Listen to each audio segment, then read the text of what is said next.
சீர்காழி கோவிலின் பிரம்மாண்டம். நூற்றுக்கணக்கான அடியவர்கள் வரிசையாக நின்று மாலை தொடுக்கிறார்கள், திருமுறை எழுதுகிறார்கள். ஒரு குருவாக நின்று கொண்டு அனைவரையும் வழிநடத்தும் கணநாத நாயனார். வணக்கம் அன்பர்களே. சிவபெருமானுக்கு தொண்டு செய்வது எப்படி? பூ கட்டுவது முதல் திருமுறை எழுதுவது வரை சிவத்தொண்டையே ஒரு பாடமாக மாற்றி ஆயிரக்கணக்கான அடியார்களை உருவாக்கிய ஒரு தலைமை ஆசிரியர் பற்றி உங்களுக்கு தெரியுமா? சாதாரண மனிதராக வாழ்ந்து இன்று கைலாசத்தில் சிவகணங்களுக்கே தலைவராக கணநாதர் இருக்கும் அந்த உன்னத தொண்டரின் வரலாறு இது. திருஞான சம்பந்தர் அவதரித்த அதே புண்ணிய பூமியான சீர்காழியில் அந்தணர் குலத்தில் பிறந்தவர் கணநாத நாயனார். திருத்தோணியப்பரின் மீது அளவற்ற பற்று கொண்டவர். சிவபெருமானுக்கு தொண்டு செய்வதில் இவர் காட்டிய நேர்த்தியை கண்டு ஊரே வியந்தது. இவரிடம் தொண்டு கற்க நாடு முழுவதிலிருந்தும் அடியவர்கள் திரண்டு வந்தனர். கணநாத நாயனார் ஒரு தனி மனிதராக தொண்டு செய்யவில்லை, ஒரு பெரும் படையை உருவாக்கினார். நந்தவனம் வளர்ப்போர், மலர் பறிப்போர்,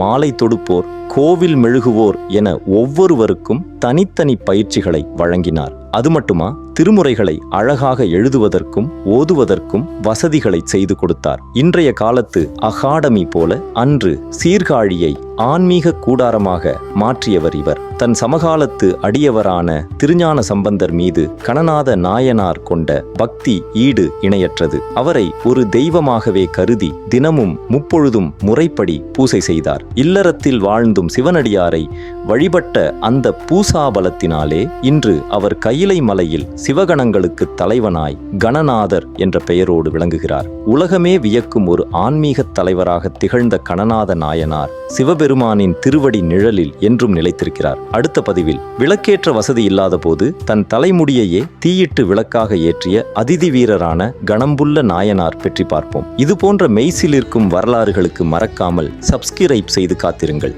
நன்றி.